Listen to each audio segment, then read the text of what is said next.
们现场有非常多的前辈，然后同业，然后各位朋友，大家好，大家午安，我是罗艺里。就是我其实是以为我可以跟汤哥、曹导还有等等，包括这个来自于纽西兰的这个 Maramena 一起在台上做一个 seminar， 然后他就说没有，你要一个人站在台上10分钟，然后面对大家。我瞬间就紧张了起来，好，所以你看我连那个用客家话这个 opening 都忘记了哈，就台家好，我是罗艺里，我是信波改是后上音，谁某音响咯，这样好。然后今天等一下的讨论呢，其实不管是汤哥或曹导，或是来自于国外的朋友，都有不同的方向的角度去切入。所以今天我在这里的10分钟，大概就是短短的从客家的视角来做切入。等等一定会介绍到茶经、压力倍感啊，因为我们的制作人除了汤哥之外，还有一个这个青云姐在这边。所以青云姐，你现在是来检视我们等一下讲的对不对？是不是？讲不好的时候，青云姐会立刻举手说：“哎。”刚才那样不是那样哦，对，谢谢青云姐。好，我觉得我不可以讲太多废话哈，我想开始分享，就是从汤哥这么精彩的 opening 之后，我想讲的事情是，客家店是20年了。然后刚刚汤哥讲，20年前青云姐跟汤哥一起拓荒，那个时候是客家店是1.0，然后再来是客家店是2.0，很快的，随着现在的产业的发展，我们很快要进入到3.0、4.0，然后是5.0，所以其实。这样子的一个进程，我们要怎么样跟大家分享客家？所以一开始我们会讲到说，到底客家是什么？大家想象中的客家是什么？那讲到这里的时候，大家一开始就很简单嘛，2件事情。那么第一件事情就是客家话、客家元素、客家话就是 Hakka language，OK？第二个大家讲到就是客家文化，对不对？那大家讲到客家文化的时候，如果我现在下去做访谈的话，大家就会说我知道。第一个大家就会讲的就是油纸伞、蓝山、花布、油桐花、客家板，美食一定有，对不对？要不黑某就黑马该很硬的脖子，就是我有应景的精神，所以我们常会说我们要大标，因为我们有应景的精神，这是大家现在想得到的，我们赋予的，我们习惯的客家文化。好，不过呢。说到这的时候，大家就在想，要怎么样运用这些客家元素来制作一个节目或制作戏剧。但是有更多的朋友会跟我讲说，我不要做客家，我却步了。为什么？第一，我觉得这个语言有隔阂；第二，我觉得客家文化对我有陌生感；第三，我觉得它没有很主流。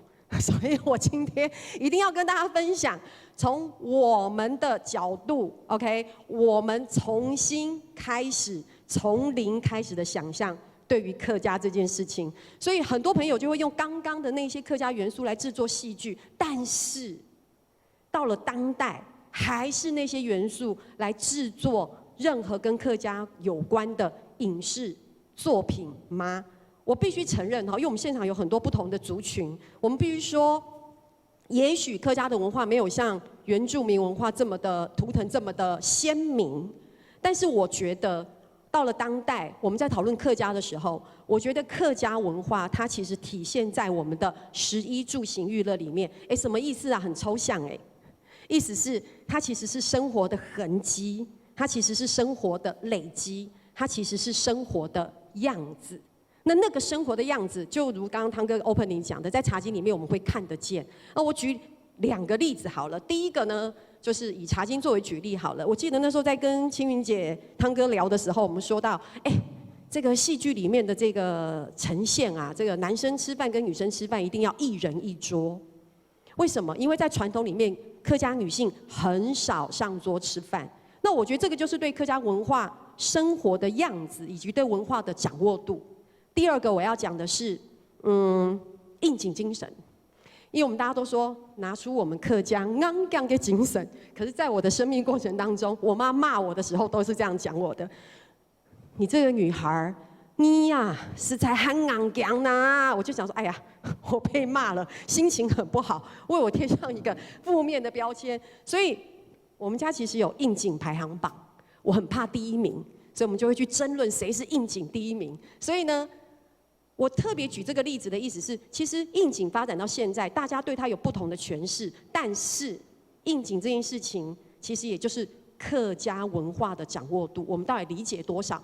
我讲了这么长的这个开始，在这个大前提之下，我要讲的是如何在语言与文化的挑战之下创造 IP。我们从零开始的想象，所以一开始我要跟大家分享的是客家电视在今年2023年推出的绿金龟的模仿犯。我为什么会说它是奇幻跟客家元宇宙？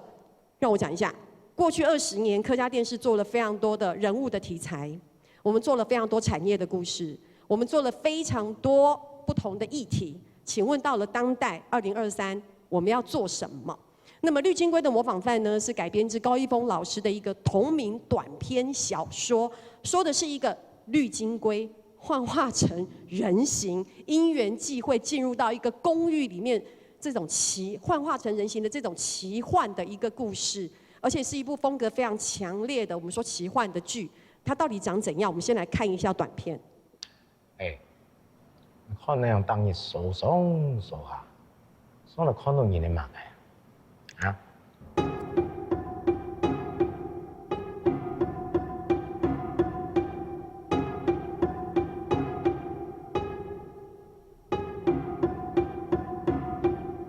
校長誒，係用時做唔得咯，我幫人鬧。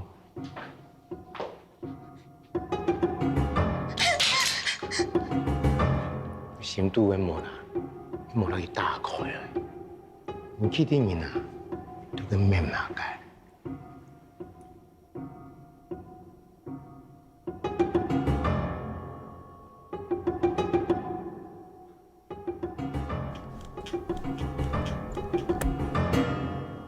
幾看愛呢？原來看，見到彈，太戇吧？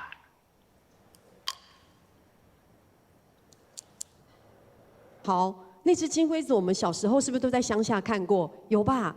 有吗？哈，而且还会抓来稍微把玩一下。好，大家就问我们了，请问一下，绿金龟的模仿犯跟客家有什么关系？我的答案是看起来没有关系。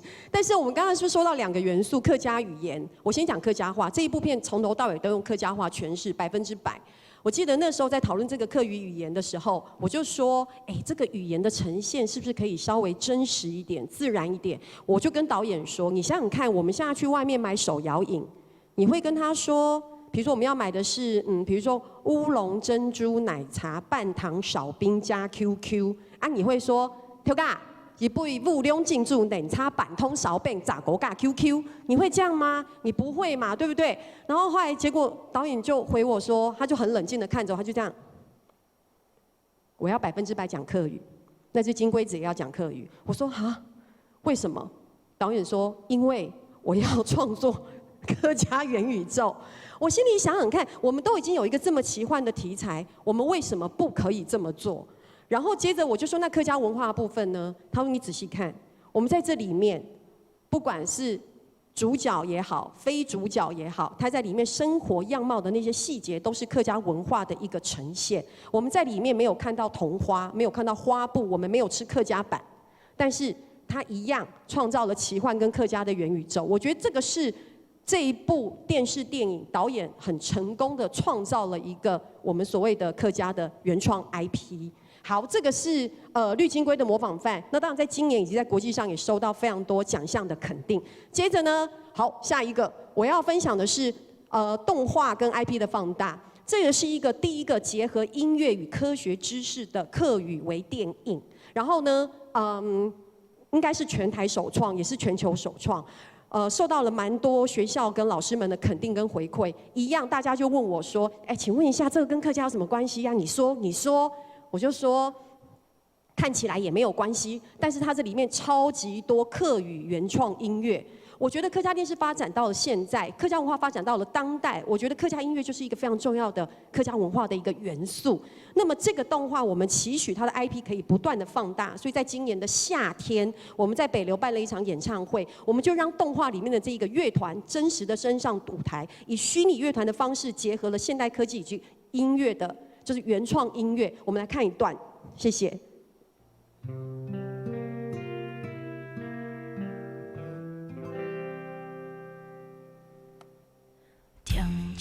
我们先从动画开始，一开始制作的时候。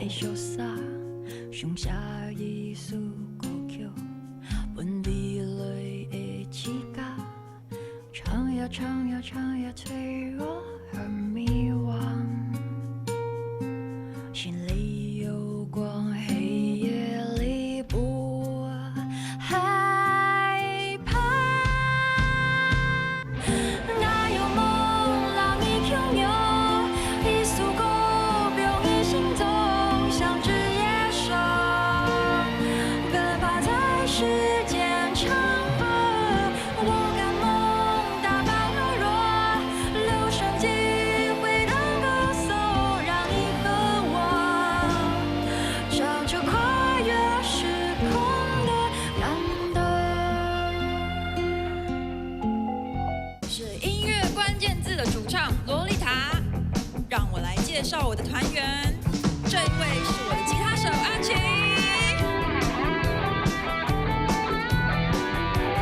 再来是我的贝斯手阿成，最后是鼓手阿皮。所有现场的朋友，把你们的手借给我，跟我们一起打拍子好不好？准备好没？1 2 1 2 3 4。拥抱莫拥有，当作可拥有更多，飞向外太空，莫一听征服宇宙。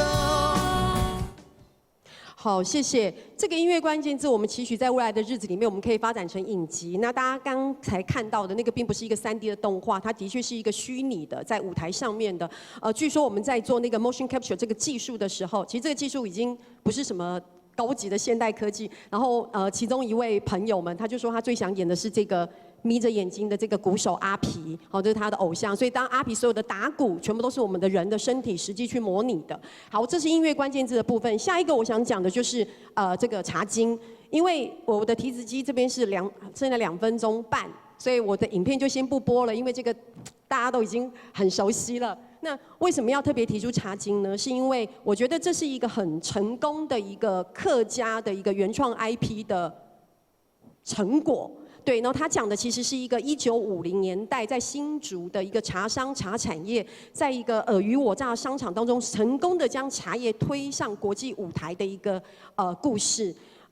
我在跟汤哥跟青英姐讨论这个机遇的时候，我那时候心里有一个很大的感慨。我其实讲的时候，我自己都很激动哈，就是我常常觉得1950距离我们很近，现在2023年不过70几年，可是我却觉得它距离我非常非常的遥远，因为我对于1950年代的台湾的样貌其实非常的陌生，然后我就会觉得，我们真的认识我们自己这块土地吗？我们认识过去我们祖父辈的故事吗？透过戏剧、茶经，可以跟很多人对话，然后我们可以了解我们祖父辈的故事，然后也理解这块土地上面的一个故事，所以我觉得这是一个很棒的一个 IP 的创作哈。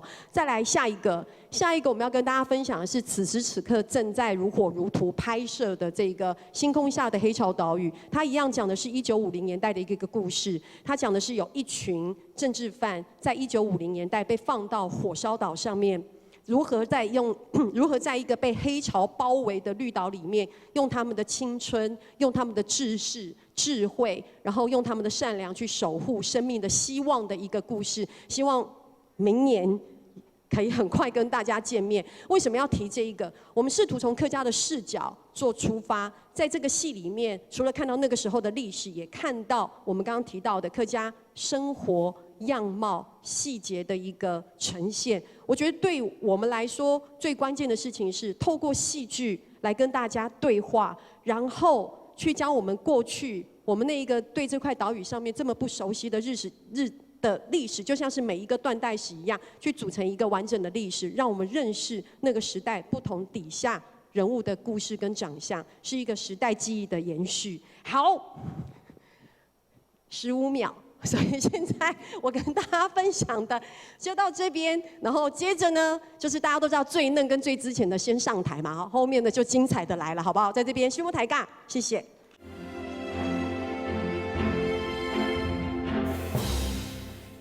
Tēnā koutou, kanui te mihi ka koutou huhi mai nei I tēnei wā.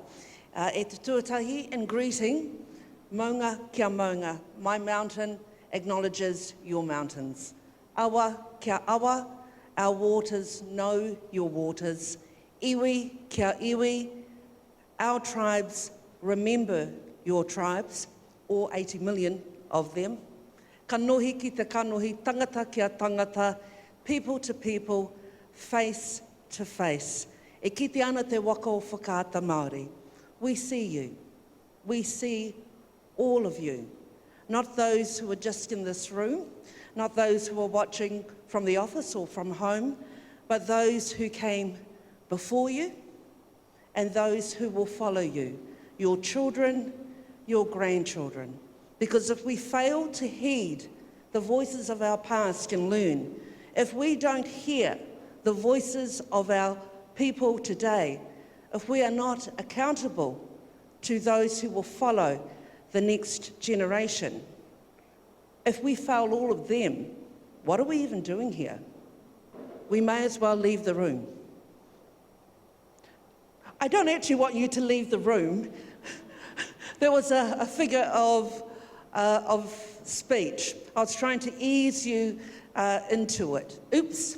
So I better preface by saying whakaata Māori will never stand in another land and tell another culture what they should be doing. We can only share our story and a bit of our journey with you in the hope of adding to the global Indigenous voice. Nā reira, tēnā koutou, tihei, mauri ora. Let's go. My name is Maramena and I'm the Director of Audience and Partnerships at Whakaata Māori. That's me, with the big head, and I'll get to that in a moment. My tribe comes from the steamy, racy, hot, romantic area, the lands of Te Arawa, which is in the central North Island of Aotearoa and the eastern of Aotearoa, New Zealand, which is very appropriate because we have lots of hot springs where I come from. And in my role, I negotiate. I go in to protect the rights of Indigenous stories and Indigenous story creators. So I'm happy to go into the hot water. At home we call it the mura o te ahi. You're right in the thick of it. You're right in the fire. And it is my honour to do that for my people. People call me, my colleagues in New Zealand, they call me the cleaner, the fixer, because I tend to check every single corner, every angle when I'm dealing with negotiations, when I'm dealing with lawyers, with organisations who want to engage with us. Because if you're going to go into commercialisation, if you're going to have a great partnership, everything must be very clear and clean and uncluttered right from the start, so there is no misunderstanding. This picture, work of art, was drawn by my granddaughter when she was 6 years old. And she did it for a school essay when she wrote a story about me. And in it, she proudly said, "My nanny is a cleaner." She actually believed I cleaned the offices at Whakaata Māori because she had heard from my colleagues. They must have been talking about me.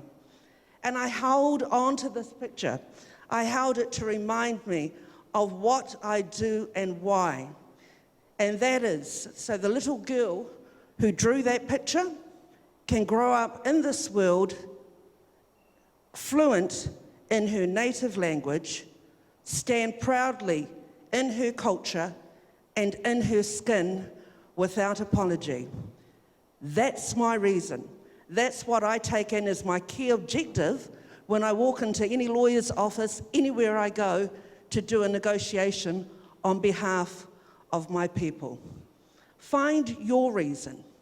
Find your voice to give you the strength of conviction. If you are creating a story, if you are creating a production, if you are producing it, find your voice and believe in what you are doing, because no one else will. Why should we if you can't believe yourself? Yep. So that's my granddaughter today. She is a 19-year-old law student, fluent in her Māori language. Fighting, go baby.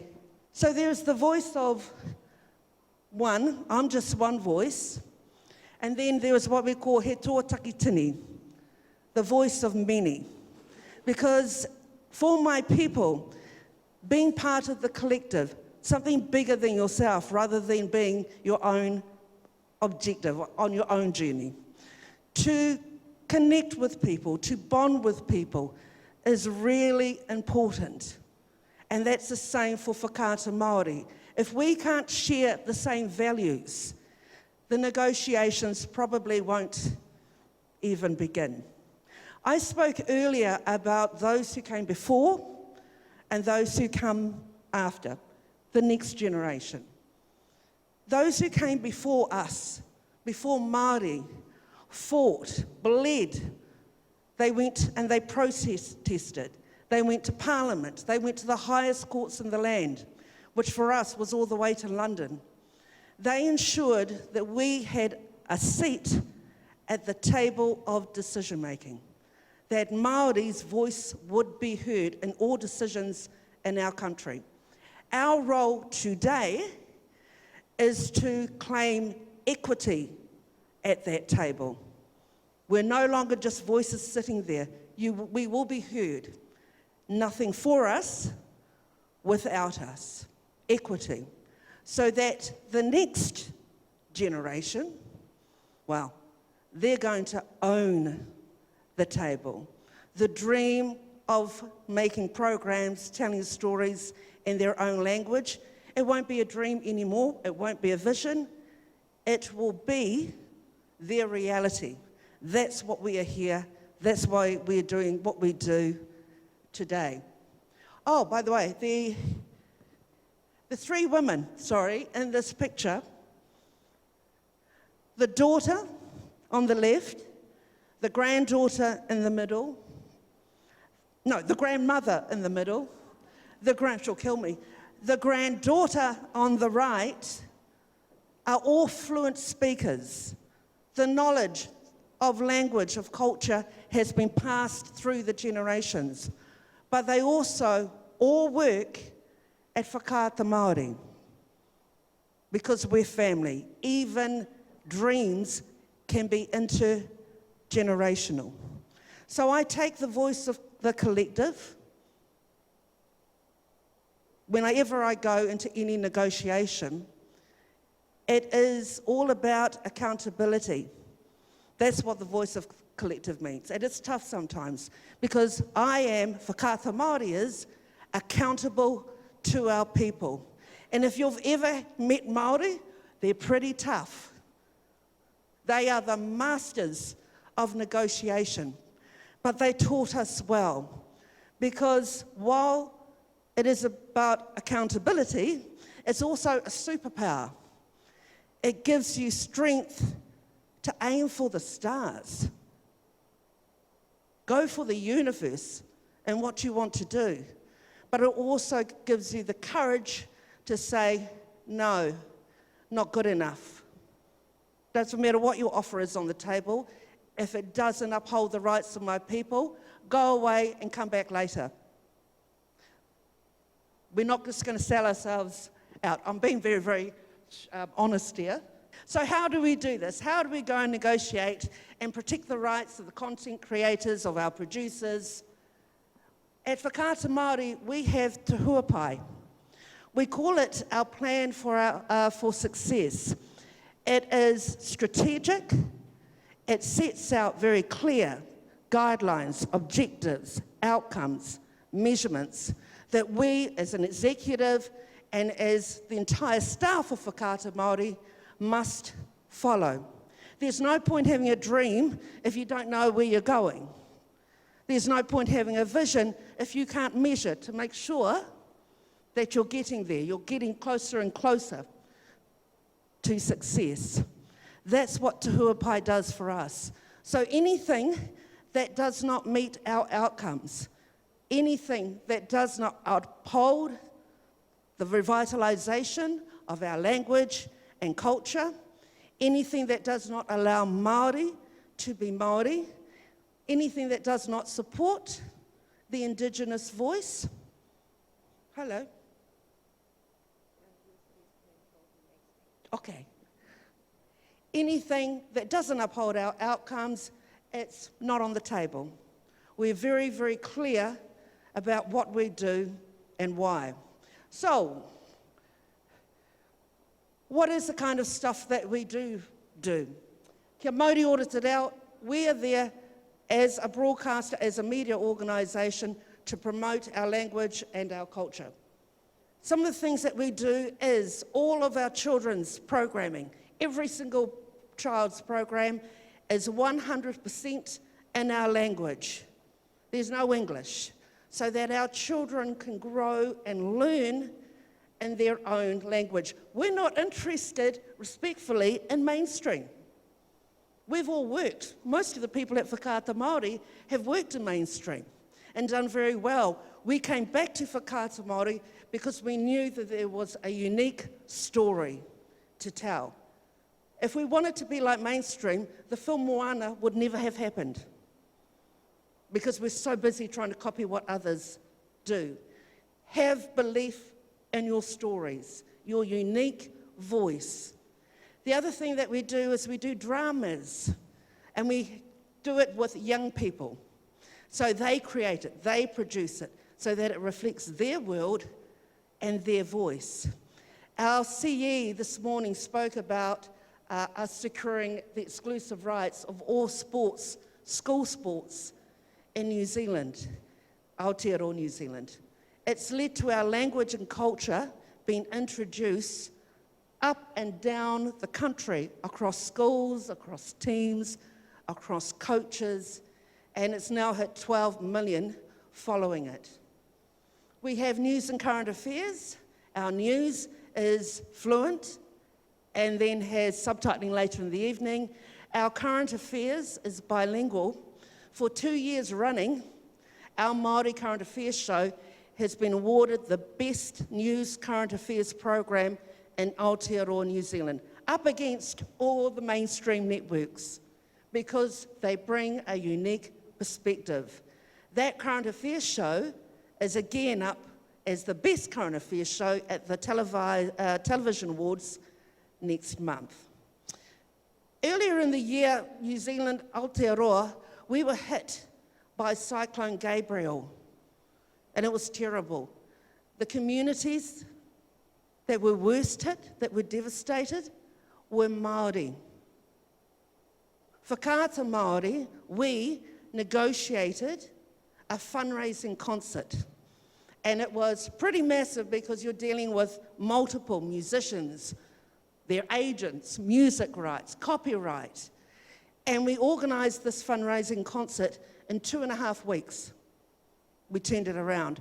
That concert, it was pretty big, 30,000 there on the day, nearly 1 million watching it. It became the biggest live fundraising concert broadcast across multiple media in New Zealand history. It took us 2.5 weeks to turn that around because we believed in it. And finally, another project that we were able to secure was the Softball World Cup.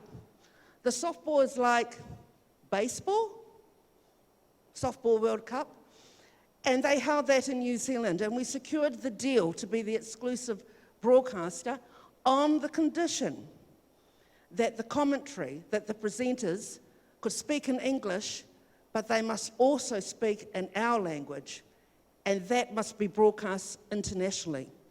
We also secured the right to infuse our unique culture into the international coverage.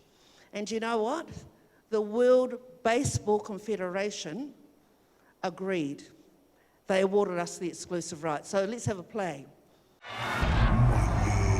Te tipura, moia te tawhito, moia ki ngai tērau o taku rāka. Te wehe, te wana. Whau, hara mai te pōri, hau, pātukia, hau ie, hui ei! Die!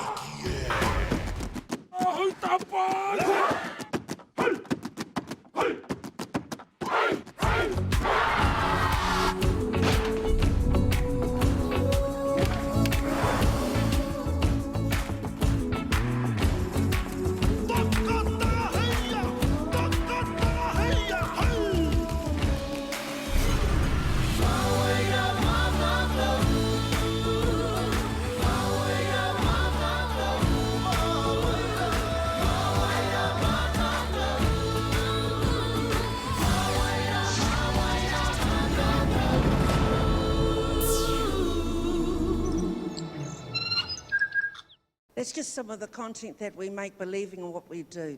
Ma waira mata tau, ma waira mata tau. Translated, who will do this work for us? Who will protect, who will raise up our voices? We will. Nothing for us, without us, nothing more, nothing less.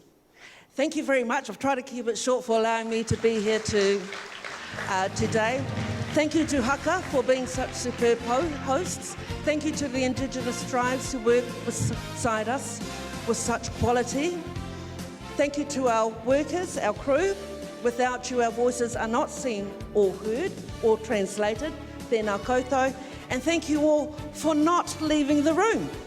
Tēnā koutou, huri noa, tēnā rā koutou katoa. 我是泰嘎哈，谢谢大家。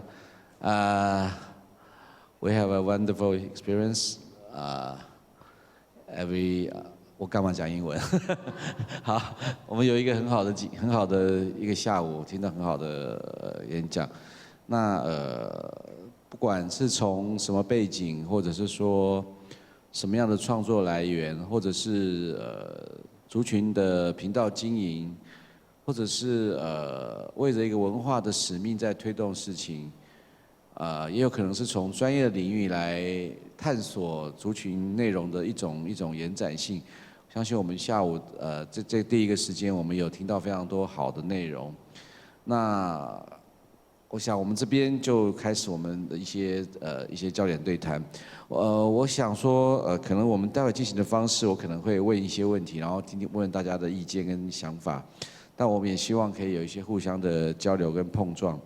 好，那我觉得，因为每一位讲者他们的位置跟背景都不同，所以我想说，首先我想要问一个问题是跟大家有相关的，就是说，因为族群的内容它有很多的事情需要去探讨，然后也有很多的目标要去成就，对你们来讲说。 做一个族群的内容的节目，最重要的事情是什么？刚才可能也有提到，我想说在这边我们再交流一下。那比如说曹导可能会有不同的观点，丽丽可能有不同的观点，然后 Moramena 可能也有不同的观点。作为一个族群的一个内容 content， 最重要的是什么事情？对你来讲？其实对我而言，其实我还是强调影视产业。 影视产业的特质就是说，能不能用一部戏去感动观赏它的人？那对我而言，就是说最重要就是说，我能不能让这里的看到这个片子的观众能互相理解，然后因为他感动，所以他理解，然后开始包容不同的族群的背景的人，然后我觉得那个是影视的力量，所以我还是觉得那个怎么创造出一个动人的故事，然后让那些没有背景的观众看到的时候，他原来不了解，他多了很多了解，然后他由心里产生一种对这个族群的认识，甚至于爱还是那种包容，我觉得这是影视的力量，那是最重要的，对我而言。 对我其实也 echo 一下曹导的意见，后来以客家电视我经历的过程，或者是现在的状况来讲，确实所谓的戏剧就是 drama 这种东西，它会用很旗舰的影响力去跟大众互动，因为它触及的观众群跟它拍摄的规模，或者是说它阐述的东西。 确实可以如曹导说的，它达到的那个功效是非常大，因为有情感的波动，有被主角带动，可能呈现故事背景所以我觉得这个是很容易去把族群的样态呈现出来，也可以做到刚曹导说可以把族群的力量放进去呈现的那义理嘞，是不是有不同的想法？那个谢谢汤哥 cue 我，因为这段时间其实短短20分钟，然后我觉得也许会后还有很多机会交流，我就先不说太多。那刚刚汤哥也好，或是曹导也好，其实针对戏剧的观点，那当然是非常的认同。对，通常在用戏剧在跟所有的朋友们对话。我觉得在一个族群频道来说，哈，我觉得因为20年了，所以我觉得以前我们会不断的溯源，不断的溯源，我们想要知道以前，我们想要知道过去。那么我觉得随着时代的变迁，我觉得关键是怎么样。在这个过程当中，其实有花了很多时间重新给予、重新形塑，然后重新赋予新的一个想象。但是我觉得再到往后面走，我觉得回到当代的话，我觉得的确是值得我们重新去思考，不管是在任何一个族群，那回到当代它应该是什么？这也是为什么会花比较多的力气，不管在节目或是戏剧的制作当中，就是希望可以去拼凑跟拼贴，从过去到未来。那我刚刚也讲过，不管是绿金龟的模仿犯或是音乐关键字，那都是一个新的想象的形塑。所以我想表达的事情，讲到目前为止听起来很抽象，对吧？对。我在讲一些形容词，我的意思是，我觉得等着大家一起来形塑，从零开始的想象，我觉得这些文化，客家文化其实想象是无限的，就是有没有什么样的力量重新去再给它定义，但过去的东西我们不会忘记。谢谢。相对于当然就是说曹导他以前做纪录片，后来做戏剧比较多，他的面向会从说故事方法来说。我觉得奕霖，你站在一个节目部经理，或者说你手下掌握那么多节目。其实刚才你的报告内容也给我们一些很重要的讯息，就是说，你现在这个阶段，你走到这个阶段，你会用新的手法、新的方法来介绍客家的东西。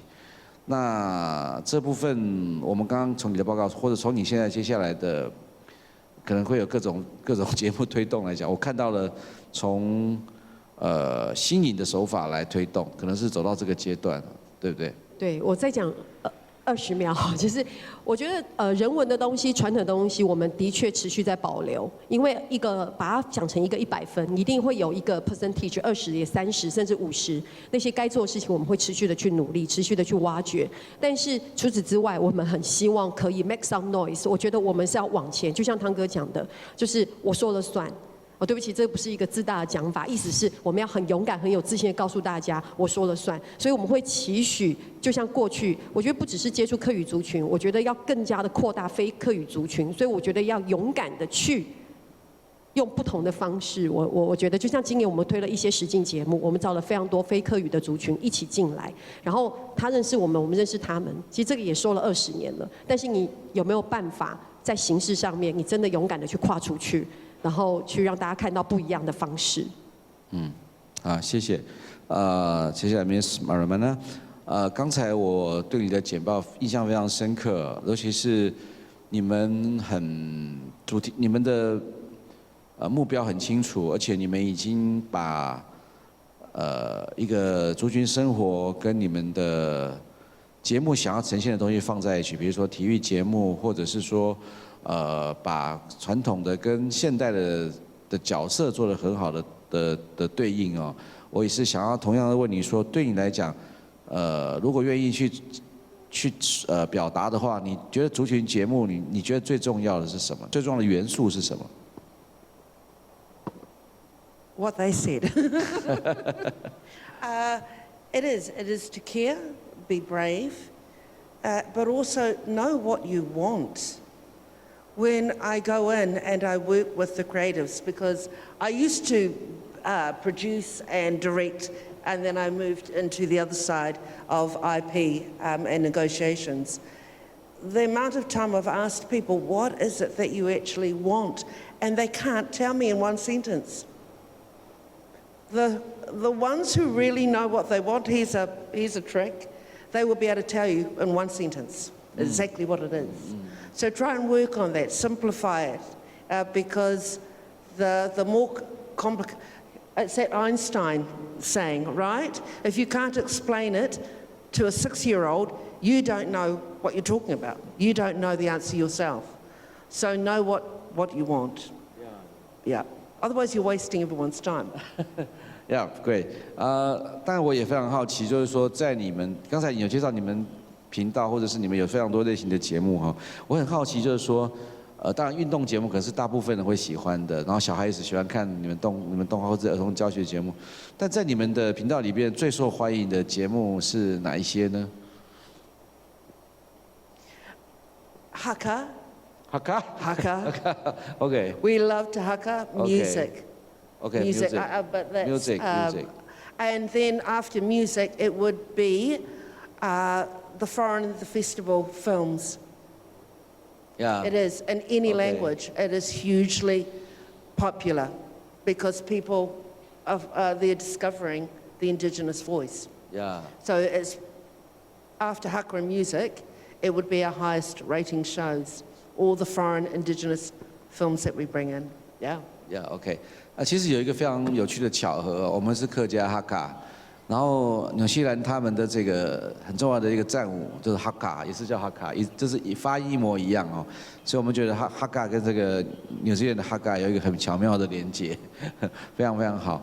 那其实我们刚刚听到说他们在音乐节目是他们一个很重要的一个环节，其实我也觉得音乐是一个大众娱乐生活的一块。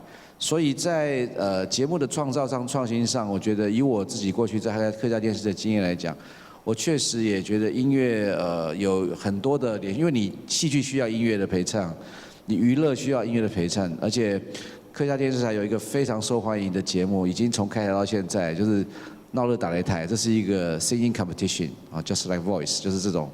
音乐比赛到现在还是非常受欢迎哈。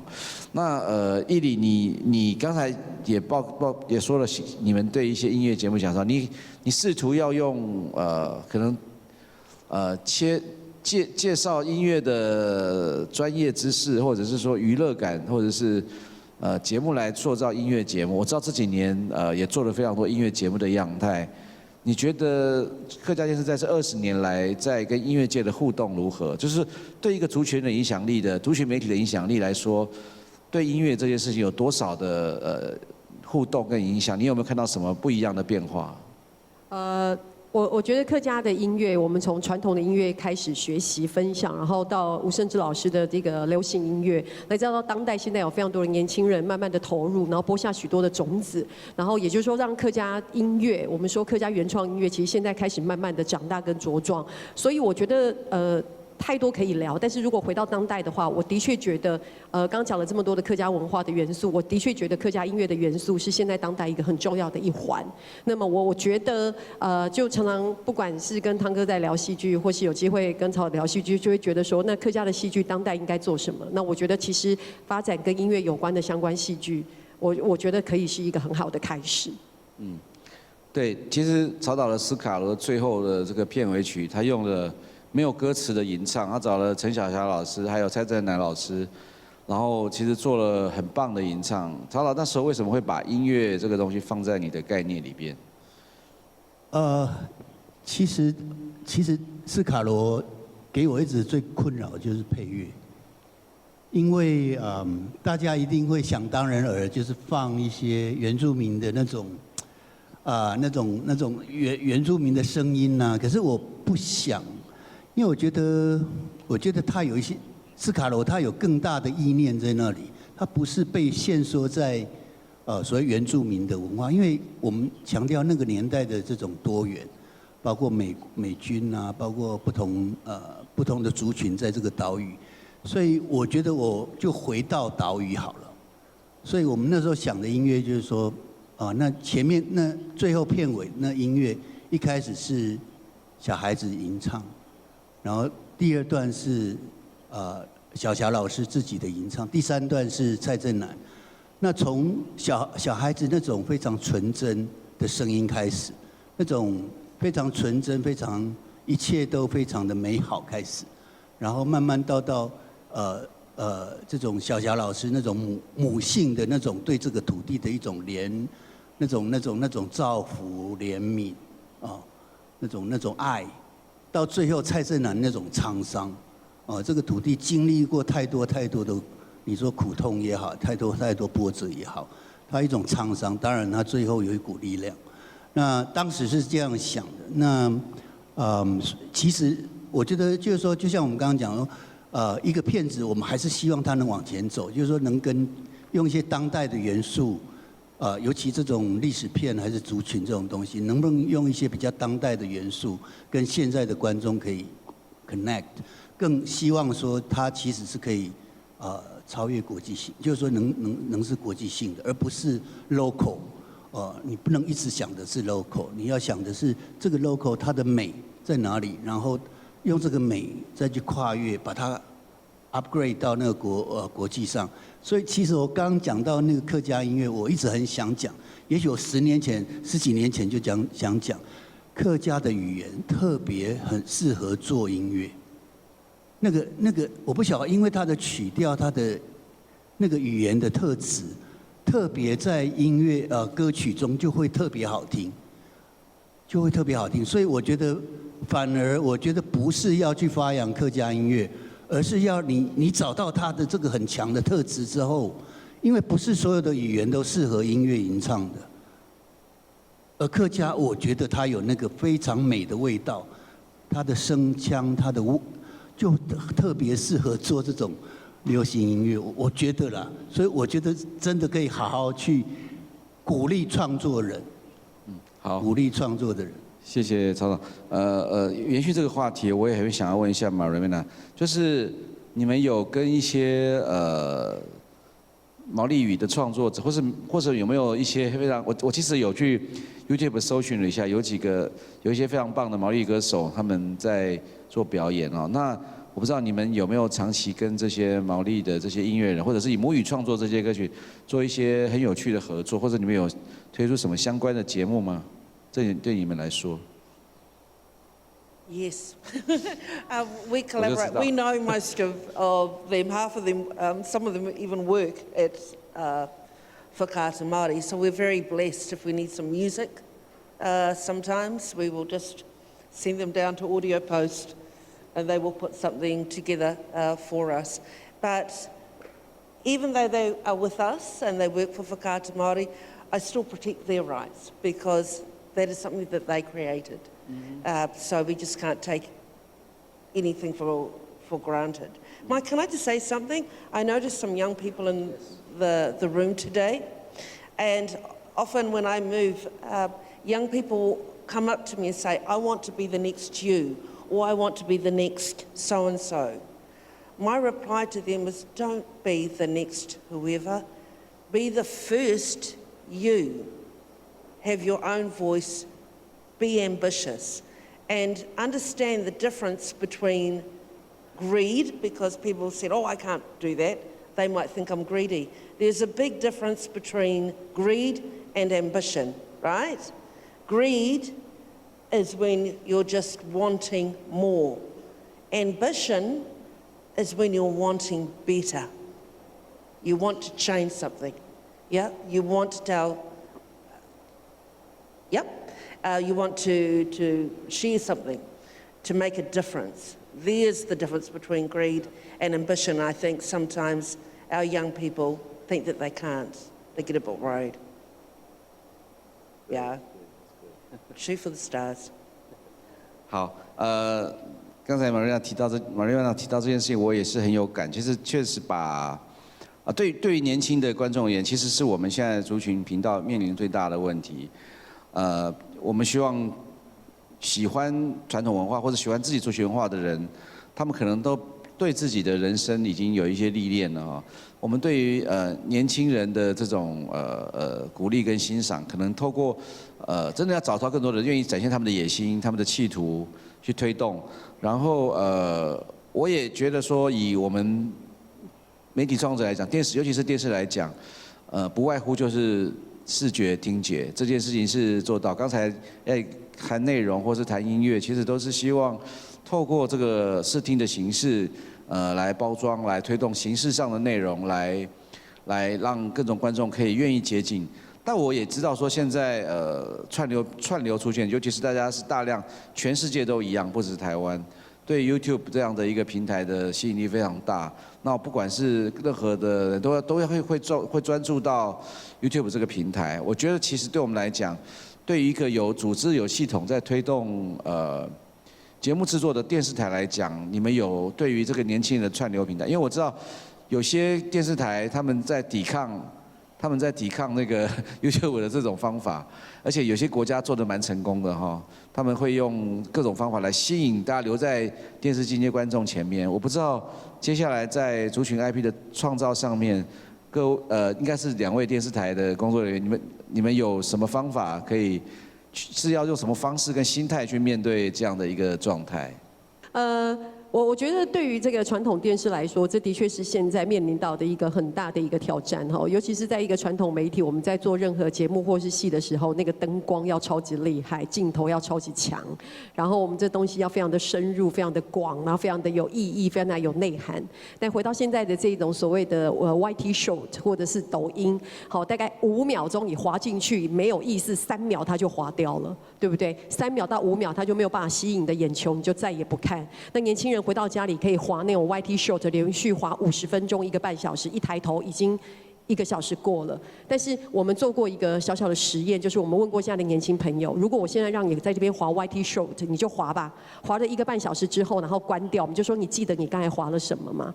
结果大部分的年轻人，90%几的年轻人告诉我说，其实对于刚才那1个半小时，其实是没有记忆的，他没有真的去 catch 到他滑到了是什么。可是提出这个问题的意思是，这的确是现在我们在做媒体 content 影像的时候，其实面临到的一个转型，面临到的一个挑战，面临到的一个困境。更关键的事情是，不管从公共电视台的角度出发，或是从族群频道的角度出发，因为毕竟我们还是有我们自己的责任。对，那我们要如何接受这个挑战？所以我觉得我们的确还在这样子的一个过程当中，我们期许可以用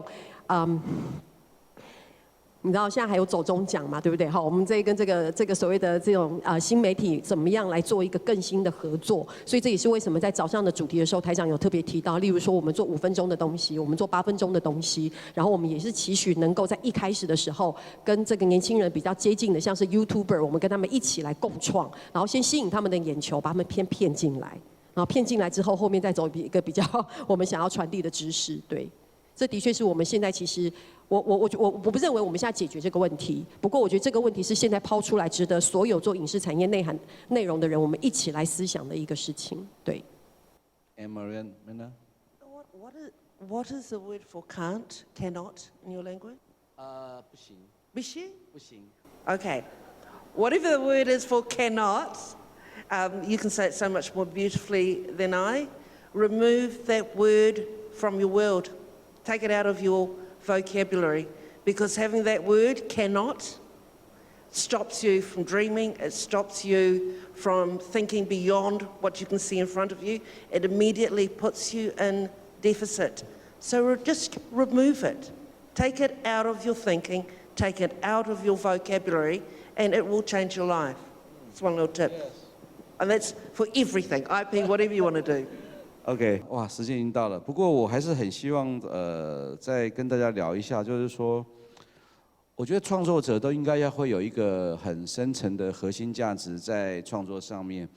我觉得电视产业其实相对来讲是一个更能够面向大众的，我们也很希望更多的人可以回到电视前面，是以家庭的形式，因为我觉得现在手机都是个人的感受。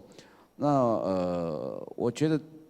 对于一个电视工作者来讲，怎么在掌握核心，又可以传递我们的文化之外，我们怎么去聚拢更多的人家庭的互动回到电视机前面？我觉得这个是对我来讲是我这个阶段我想要思考的。即便是我也是一个很重的这个 YouTuber 的一个使用者，可是我不知道。